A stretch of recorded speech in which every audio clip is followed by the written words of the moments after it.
നമ്മുടെ രാജ്യത്ത് ഇത്രയും വലിയ പ്രശ്നങ്ങളൊക്കെ ഉണ്ടായിട്ടും സാധാരണ ഇതിൽ പ്രതികരിക്കേണ്ട സിനിമക്കാരൊന്നും കാണുന്നില്ലല്ലോ. അല്ല, സിനിമക്കാർ പ്രതികരിക്കണം നിർബന്ധമല്ലോ. അല്ല, സാധാരണ രീതിയിൽ ഇപ്പം റാഫയ്ക്ക് വേണ്ടി വരെ പ്രതികരിക്കുന്ന ആൾക്കാരെ കണ്ടിട്ടുണ്ട്. റാഫ, ലക്ഷദ്വീപ്, ആ അത് ശരിയാ. അപ്പോൾ ഞാൻ ആലോചിക്കുകയാണ്, ഇപ്പോൾ റാഫയുടെ കാര്യം പറഞ്ഞപ്പോൾ റാഫയ്ക്ക് വേണ്ടി all eyes and on Rafah, അത് ആരൊക്കെയായിരുന്നു? ദുൽഖർ സൽമാൻ ഉണ്ടായിരുന്നു. അദ്ദേഹം ഉണ്ടോ? നാട്ടിലുണ്ടോ? ഉണ്ടല്ലേ, കേരളത്തിലുണ്ടല്ലേ? ഉണ്ടാവും. അല്ല, പിന്നെ അതിനി വല്ല ആഫ്രിക്കൻ രാജ്യങ്ങളും വല്ല വാർത്താ സംവിധാനങ്ങളും നെറ്റ്വർക്കും ഒന്നും ഇല്ലാത്ത വല്ല രാജ്യങ്ങളിലായിരിക്കും. അല്ല, ഇന്ത്യയിൽ തന്നെ ഉണ്ടാവും. മമ്മൂട്ടിയുടെ മകനാണല്ലേ? അതെ, വലിയ സൂപ്പർ സ്റ്റാറാണ്.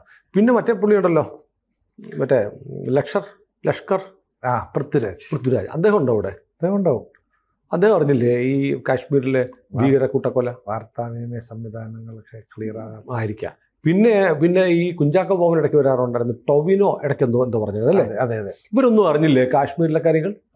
അപ്പോൾ സിനിമാക്കാർ, പിന്നെ വേറെ കാര്യമുണ്ട്, ഞങ്ങൾ എന്ത് പ്രതികരിക്കണം, എപ്പോൾ പ്രതികരിക്കണം എന്നുള്ളത് ഞങ്ങളുടെ ഇഷ്ടമാണ്.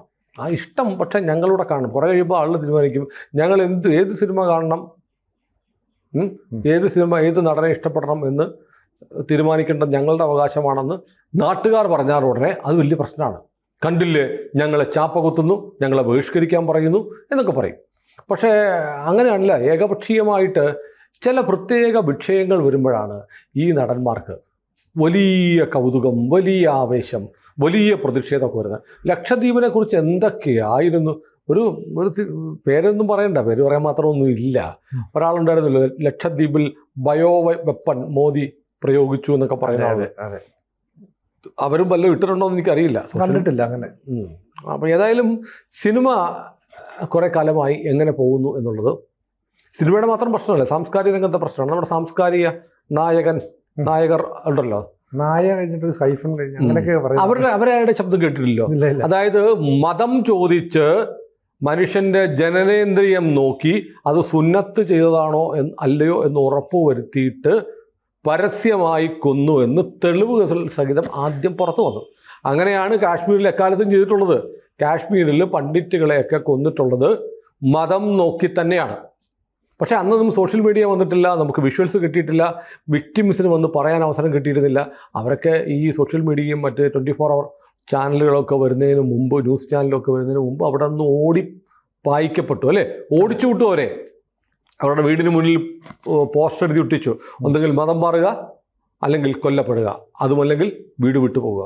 കുറേ പേരെ അങ്ങനെ കൊന്നു കഴിഞ്ഞപ്പോൾ പാവപ്പെട്ട പണ്ഡിറ്റുകൾ അവിടെ നിന്ന് ഓടി ഡൽഹിയിലൊക്കെ വന്ന് റോഡരികിലും പാലത്തിൻ്റെ അടിയിലുമൊക്കെ ടെൻറ്റ് കെട്ടി താമസിച്ചു.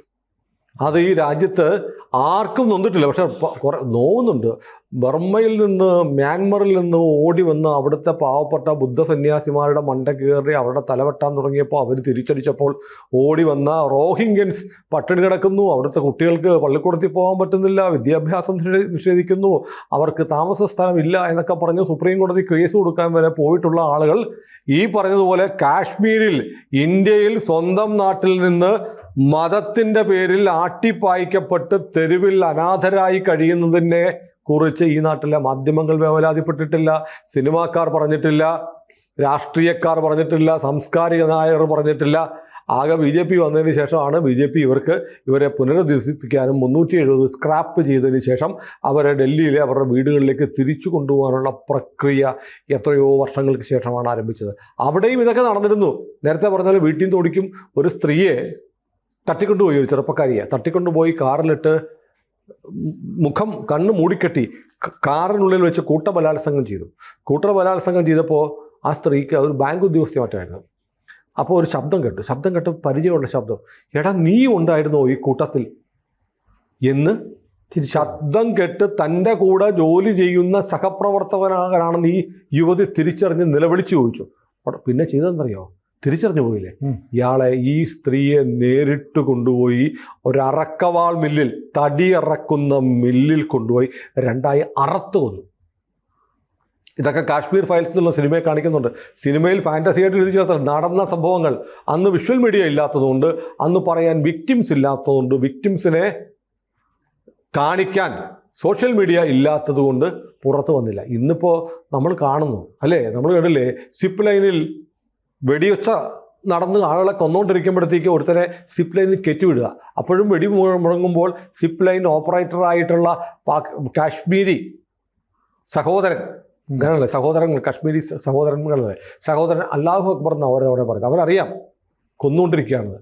എന്നിട്ട് അവൻ അല്ലാഹു അക്ബർ പറയുകയും ഒരു മനുഷ്യനെ പിന്നെയും സിപ്പ് ലൈനിലൂടെ തള്ളിവിട്ടു. ഇങ്ങനെയൊക്കെ നമ്മുടെ നാട്ടിൽ കിടക്കുന്നത്. ഇതൊക്കെ നടന്നിട്ടും നമ്മുടെ നാട്ടിൽ ആർക്കും പ്രതികരിക്കാനില്ല. ഒരൊറ്റയാൾ, ഞാൻ കേരളത്തെക്കുറിച്ച് ആലോചിക്കുകയാണ്. കേരളത്തിൽ ഒരു പ്രതിഷേധമില്ല. എവിടെയോ BJP-ക്കാർ യുവമോർച്ചയോ മറ്റോ ഒരു പാകിസ്ഥാൻ്റെ കൊടി കത്തിച്ചു. പാകിസ്ഥാൻ്റെ കൊടി കത്തിക്കാൻ ഇപ്പോൾ കർണാടക കണ്ടില്ലേ, പാകിസ്ഥാൻ്റെ കൊടി റോഡിൽ ഒട്ടിച്ചപ്പോൾ കുറേ പെണ്ണുങ്ങൾ വന്ന് ബഹളം വെച്ചു. പാകിസ്ഥാൻ്റെ കൊടി ഇവിടെ ഒട്ടിക്കുന്നോ? ബജറംഗ് ദളിന്റെ പ്രവർത്തകരാണ് പട്ടാപ്പകല ഒട്ടിച്ചത്. അവരെ പോലീസ് അറസ്റ്റ് ചെയ്തു. കാരണം പാകിസ്ഥാൻ്റെ കൊടിക്കകത്ത് ചന്ദ്രക്കലയും നക്ഷത്രമുണ്ട്. അത് കത്തിച്ചാൽ മുസ്ലിങ്ങളുടെ വികാരം വ്രണപ്പെടും. എങ്ങനെയുണ്ട്?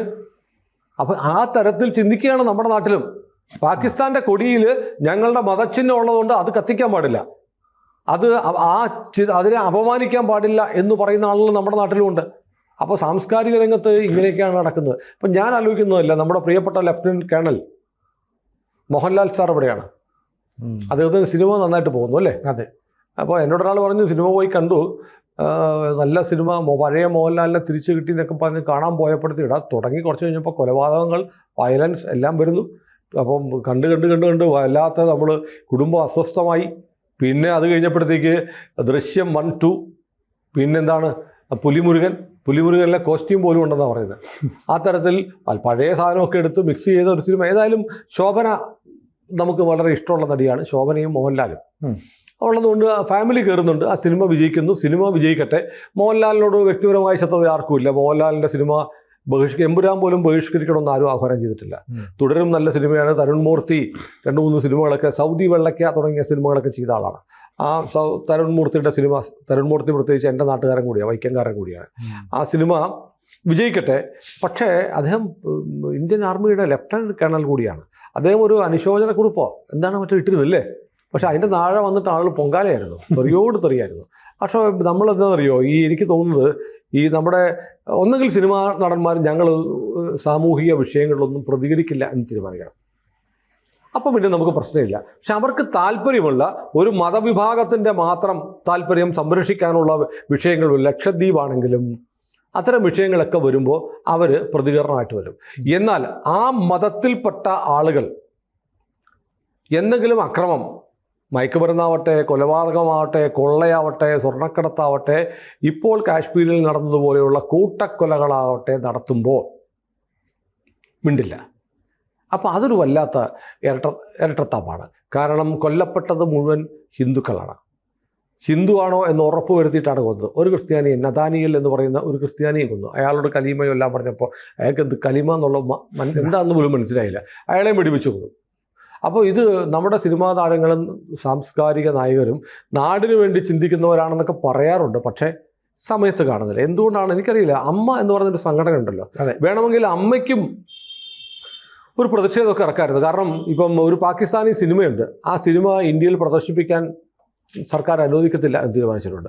അനുവദിക്കത്തില്ല എന്ന് തീരുമാനിച്ചതെന്ന് മാത്രമല്ല, അബീർ ഗുലാൽ എന്നാണ് ആ സിനിമയുടെ പേര്. ഫഹാദ് ഖാൻ നായകനായിട്ട് അഭിനയിക്കുന്ന പാകിസ്ഥാനി സിനിമ ഇന്ത്യ കാണിക്കേണ്ടെന്ന് തീരുമാനിച്ചു.